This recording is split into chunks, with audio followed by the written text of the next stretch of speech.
अगर एक महिला मुख्यमंत्री के राज में अस्पताल जैसी जगह पर भी भयानक अपराध हो जाए और सबको लगने लगे कि इस भयानक अपराध की जांच पुलिस के बस की बात नहीं है, वहां के सीबीआई से जांच करानी चाहिए, तो यह उस राज्य की सरकार के लिए बड़े शर्म की बात है।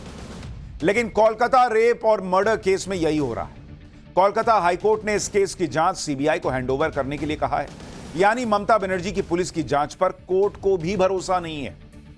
यह हाल हो गया आज की डेट में बंगाल की पुलिस का, बंगाल में कानून व्यवस्था का। कोर्ट भी कह रहा है सीबीआई से जांच करा लो। यही संदेश खाली के मामले में भी हुआ था, जब बंगाल पुलिस की जांच पर सवाल उठे थे और फिर कोर्ट को इसमें दखल देना पड़ा और कहना पड़ा कि मामले की जांच सीबीआई से करवाई जाए। अब कोलकाता में महिला डॉक्टर का रेप और मर्डर हुआ तो फिर बंगाल के सिस्टम का वही हाल है, जबकि यह बहुत ही भयानक घटना है।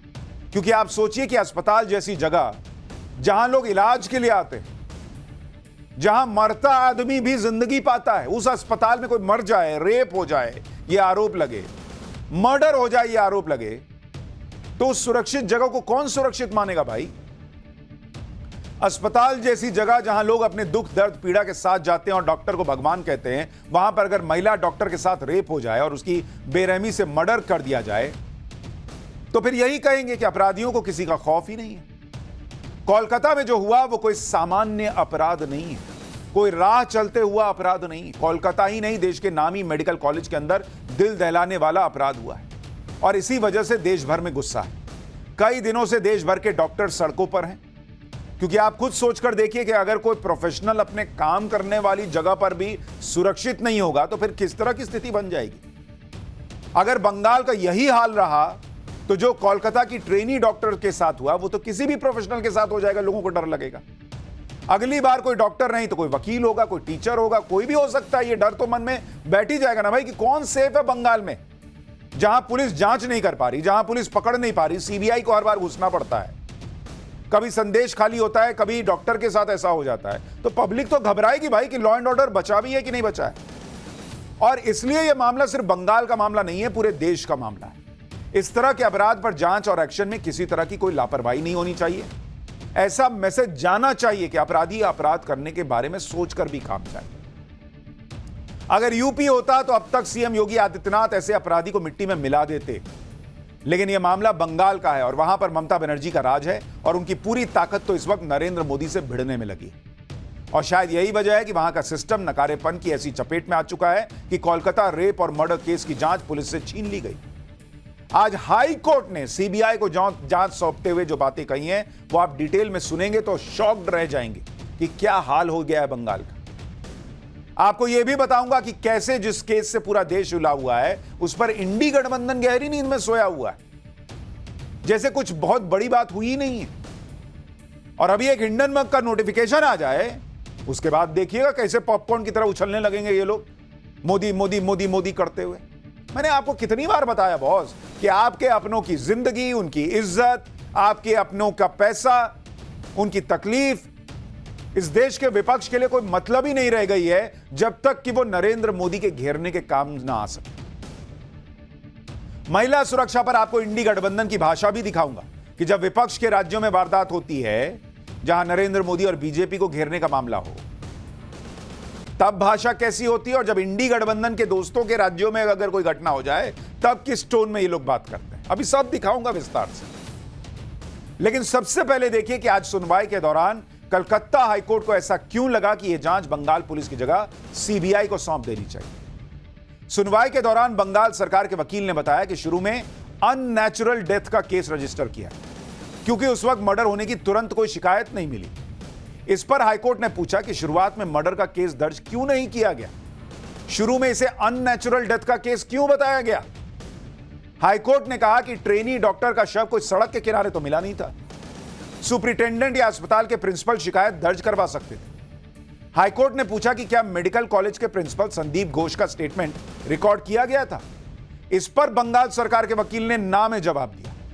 इस सब बातों पर हाईकोर्ट का ये कहना पड़ा कि जांच में कुछ तो मिसिंग है। सोचिए कितनी बड़ी बात हाईकोर्ट कह रहा है कि जांच में कुछ तो मिसिंग है। हाईकोर्ट ने साफ साफ कहा कि शुरुआती चीजों को देखते हुए यही लग रहा है कि केस में जांच में कोई ठोस प्रोग्रेस नहीं हुई। कोर्ट ने कहा कि यह कहना गलत नहीं होगा कि प्रशासन पीड़ित या पीड़ित परिवार के साथ खड़ा नहीं दिख रहा। आप सोचिए लॉ एंड ऑर्डर का इससे बड़ा फेलियर क्या होगा कि एक मतलब ये ऑलमोस्ट निर्भया जैसा केस है, ऐसी क्रूर हत्या हुई है, यह आरोप लग रहा है, और हाई कोर्ट कह रहा है कि सिस्टम पीड़ित है और उसके परिवार के साथ खड़ा नहीं दिख रहा है, और इंडिया अलायंस को कोई फर्क नहीं पड़ता। हाई कोर्ट ने कहा कि पीड़ित परिवार को यह डर है कि अगर जांच ऐसी ही चलती रही तो जांच पूरी ही नहीं हो पाएगी। हाई कोर्ट ने कहा कि हम पीड़ित परिवार की इस दलील को मानते हैं कि सबूत नष्ट हो सकते हैं, इसलिए हम इस जांच को सीबीआई को सौंपते हैं, जिससे पीड़ित पक्ष को न्याय मिले और पब्लिक का भरोसा बढ़े। आप सोचिए, इतनी खौफनाक वारदात पर कोलकाता पुलिस ऐसी जांच कर रही थी कि पीड़ित परिवार को सबूतों के नष्ट होने का डर सता रहा था और कोर्ट को लगा कि यह डर सही है। चल क्या रहा है बॉस बंगाल में, संदेश खाली में वही हाल, कोलकाता के इतने गंभीर मामले में वही हाल। पुलिस है किस लिए भाई?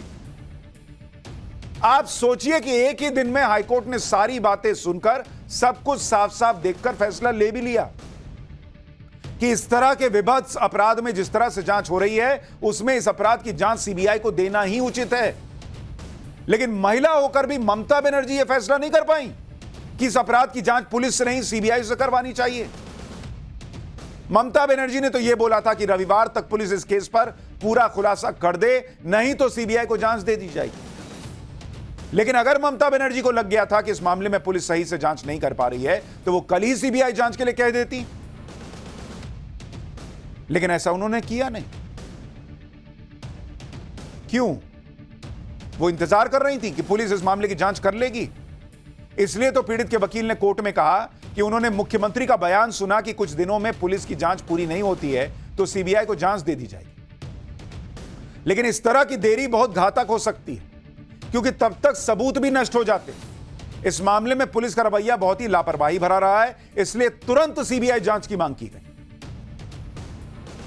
कोलकाता में महिला ट्रेनी डॉक्टर के साथ क्या हुआ था, इस भयानक घटना के बारे में फिर से आपको याद दिलाता हूं ताकि आपको समझ में आए कि क्यों इसे निर्भया कांड से कंपेयर किया जा रहा है और क्यों एक महिला मुख्यमंत्री इस तरह का व्यवहार कर रही है, उनकी सरकार ऐसा व्यवहार कर रही है। यह गंभीर प्रश्न खड़े हो रहे हैं। दरअसल कोलकाता के नामी मेडिकल कॉलेज में ट्रेनी डॉक्टर के साथ यह जघन्य घटना 8 और 9 अगस्त की रात को हुई।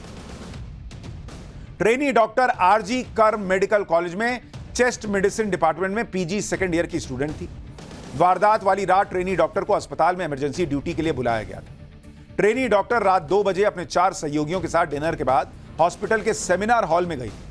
डॉक्टर के सहयोगी तो सेमिनार हॉल से चले गए, लेकिन डॉक्टर वहीं सोने लगी। कहा कि 9 अगस्त को सुबह 6 बजे ट्रेनी डॉक्टर की बॉडी मिली। पुलिस के मुताबिक डॉक्टर का रेप करने के बाद मर्डर किया गया।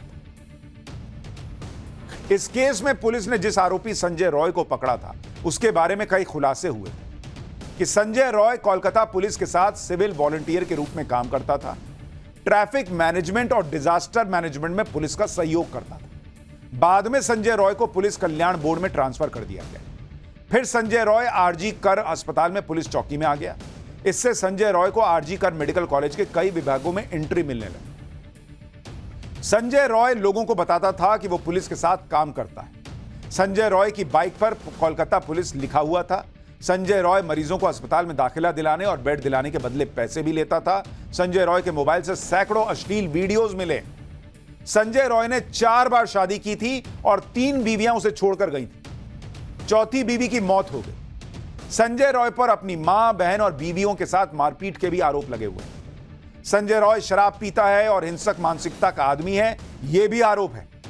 जब पुलिस ने संजय रॉय को गिरफ्तार किया तब भी वो नशे में था। संजय रॉय ने डॉक्टर के रेप और मर्डर के बाद सबूत मिटाने की भी कोशिश की थी, कहा जा रहा है। लेकिन पुलिस की जांच और इस गिरफ्तारी पर पीड़ित पक्ष को यकीन नहीं। उनका मानना है कि पुलिस की जांच में गड़बड़ है। और आज तो हाईकोर्ट ने भी कहा कि कुछ मिसिंग लग रहा है।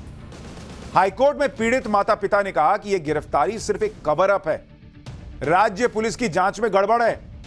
इस मामले में असली फैक्ट्स पर पर्दा डाला जा रहा है।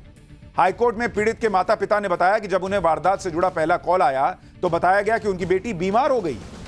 जब अस्पताल पहुंचे तो बताया गया कि उसने सुसाइड कर लिया। उन्हें बेटी की डेड बॉडी नहीं देखनी थी क्या भाई? 3 घंटे वो इंतजार करते रहे। जब माता पिता ने यह देखा कि बेटी के शव को, जब माता पिता ने फाइनली बेटी के शव को देखा, तो शव को देखते ही वो ये कह सकते थे ये सुसाइड का मामला ही नहीं है, क्योंकि उनकी बेटी के शरीर पर गंभीर चोटों के निशान थे। तो बॉस, जिन लोगों ने कहा कि ये सुसाइड है शुरुआती तौर पर, उन्होंने कैसे कह दिया सुसाइड है, जब माता पिता को समझ में आ रहा है, जो डॉक्टर नहीं है। तो वहां अस्पताल में जो डॉक्टर थे उनको देख के समझ में नहीं आ रहा था कि ये सुसाइड है या क्या है। और सुनिए, हाईकोर्ट में पीड़ित माता पिता के वकील ने आगे जो बताया वो और हैरान करने वाला है। वकील ने बताया कि पुलिस ने उन्हें मामले को सेटल करने तक के लिए कहा। हाईकोर्ट ने इस बात पर नाराजगी जताई कि माता पिता को उनकी बेटी का शव देखने के लिए घंटों इंतजार कराया। कोर्ट ने कहा कि अगर यह सही है कि उन्हें इंतजार कराया गया, उन्हें गुमराह किया गया, तो सही बात नहीं है। किसी को इस तरह से ट्रीट नहीं करना चाहिए। प्रशासन को ज्यादा संवेदनशीलता दिखानी चाहिए थी। पीड़ित पक्ष को लगता है कि ऐसी हैवानियत सिर्फ एक व्यक्ति का काम नहीं है, इसमें कुछ और लोग भी हो सकते हैं। हाईकोर्ट में पीड़ित माता पिता के वकील ने कहा कि एक व्यक्ति कैसे 30 से 40 मिनट में किसी को इतनी बुरी तरीके से मार सकता है? ये किसी एक आदमी का काम ही नहीं लग रहा है। यानी माता पिता को यह शक है कि इस मामले में एक से ज्यादा आरोपी हैं और इसलिए उन्हें लगता है कि केस को कवर अप किया जा रहा है। जिस आरोपी को ट्रेनी डॉक्टर के रेप और मर्डर के मामले में कोलकाता पुलिस ने पकड़ा, उस आरोपी तक पुलिस पहुंची कैसे, आपको यह भी बताता हूं। कोलकाता पुलिस ने अलग अलग टीम बनाकर मामले की जांच शुरू की। सबसे पहले सेमिनार हॉल के आसपास के जो सीसीटीवी फुटेज थे उसको चेक किया। 2 सीसीटीवी कैमरे ऐसे थे जो सेमिनार हॉल के एंट्री और एग्जिट को कवर करते थे। पुलिस को यह पता था कि घटना रात 3 बजे से सुबह 6 बजे के बीच हुई। इसी टाइम फ्रेम के आधार पर सीसीटीवी फुटेज को चेक किया गया। सीसीटीवी फुटेज के आधार पर पुलिस ने 7 से 8 लोगों से पूछताछ की। सीसीटीवी फुटेज में ही पहली बार पुलिस को संजय रॉय भी दिखाई दिया। सीसीटीवी में संजय रॉय सेमिनार हॉल की तरफ जाता हुआ दिखाई दिया। पहली बार संजय रॉय रात 11 बजे आरजी कर अस्पताल में दिखा था।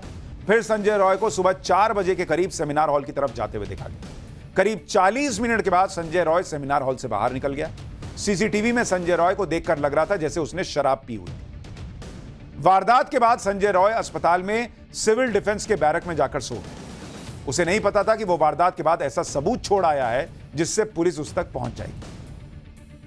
सीसीटीवी फुटेज में संजय रॉय को सेमिनार हॉल जाते हुए और वहां से बाहर जाते हुए देखकर संजय रॉय पर शक गहरा। इसी बीच पुलिस को एक अहम सुराग मिला, जिससे यह साबित हुआ कि ट्रेनी डॉक्टर के साथ संजय रॉय ने ही रेप किया और उसका मर्डर किया। पुलिस को सेमिनार हॉल से टूटा हुआ नेक बैंड ब्लूटूथ ईयरफोन मिला, वो जो गले में नहीं टांग के आप ब्लूटूथ से सुनते हैं। पुलिस को शक था कि यह ईयरफोन वारदात में शामिल आरोपी का है। पुलिस पहले यह जान चुकी थी कि ट्रेनी डॉक्टर के पास कोई ईयरफोन तो था ही नहीं। पुलिस ने फिर से संजय रॉय के सीसीटीवी फुटेज को ध्यान से देखा। सेमिनार हॉल की तरफ जाते हुए संजय रॉय के गले में ईयरफोन था, लेकिन जब वो वापस लौटा तो उसके गले में ईयरफोन नहीं था। इससे पुलिस का शक पक्का हो गया कि ईयरफोन संजय रॉय का ही है। पुलिस ने सीसीटीवी फुटेज से शॉर्टलिस्ट किए गए लोगों के मोबाइल चेक किए। उन सभी लोगों के मोबाइल से ईयरफोन को कनेक्ट करने की कोशिश की, लेकिन वो ईयरफोन किसी के भी मोबाइल से कनेक्ट नहीं हुआ। संजय रॉय को शक के आधार पर पुलिस उसके घर से पकड़कर लाई। संजय रॉय के मोबाइल को जब नेकबैंड ब्लूटूथ ईयरफोन से कनेक्ट किया गया तो वो कनेक्ट हो गया। इसके बाद पुलिस ने संजय रॉय को रेप और मर्डर के आरोप में गिरफ्तार कर लिया। ट्रेनी डॉक्टर के साथ जो हैवानियत हुई उसके सबूत पोस्टमार्टम रिपोर्ट में भी सामने आए। पोस्टमार्टम रिपोर्ट के मुताबिक डॉक्टर की दोनों आंखों से खून बह रहा था, डॉक्टर के मुंह से भी खून बह रहा था, प्राइवेट पार्ट से भी खून बह रहा था। चेहरे पर चोट के कई निशान थे, बाएं पैर में चोट लगी हुई थी, गर्दन और पैर टूटे हुए थे, होंठों पर भी चोट के निशान थे। आप सोचिए किस निर्ममता से मर्डर हुआ है, और कहा जा रहा है कि शुरुआत में इसे सुसाइड बता दिया गया। यह सब सुसाइड के लक्षण लग रहे थे। महिला डॉक्टर से ऐसी हैवानियत की वजह से ही पीड़ित माता पिता और कई लोगों को यह लग रहा है कि यह किसी एक व्यक्ति का काम हो ही नहीं सकता। ट्रेनी डॉक्टर के साथ रेप और उसके मर्डर की घटना को ममता बनर्जी के प्रशासन ने किस तरह से हैंडल किया, उसे आप आरजी कर मेडिकल कॉलेज और अस्पताल के प्रिंसिपल संदीप घोष के केस से समझ सकते हैं। वारदात के बाद डॉक्टरों के गुस्से को देखते हुए संदीप घोष को उनके पद से इस्तीफा दिलवा दिया गया, लेकिन 12 घंटों में उन्हें कलकत्ता नेशनल मेडिकल कॉलेज का प्रिंसिपल बना दिया गया। मतलब गजब ही चल रहा है। इस पर आज कलकत्ता हाईकोर्ट भड़क गया भाई। कलकत्ता हाईकोर्ट ने बंगाल सरकार से पूछा कि क्यों वो मेडिकल कॉलेज के प्रिंसिपल को बचाने की कोशिश कर रहे हैं। हाईकोर्ट ने सवाल उठाया कि जब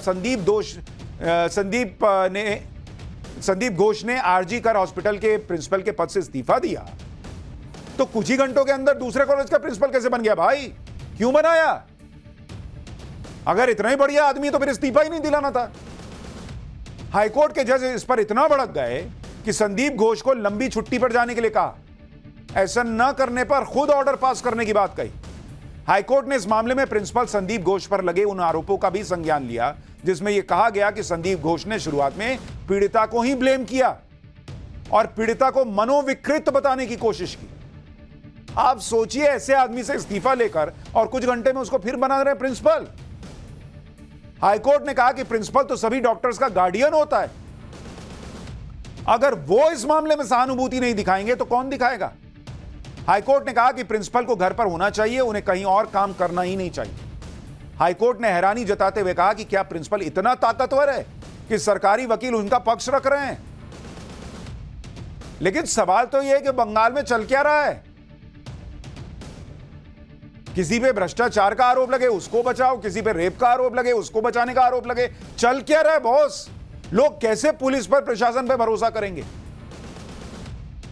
आप यह भी देखिए कि जब भी ऐसे राज्यों में कोई अपराध होता है जहां पर इंडी गठबंधन या फिर उस गठबंधन के किसी सहयोगी की सरकार होती है तो एकदम से इंडी गठबंधन के नेता मुंह पर टेप लगा लेते हैं।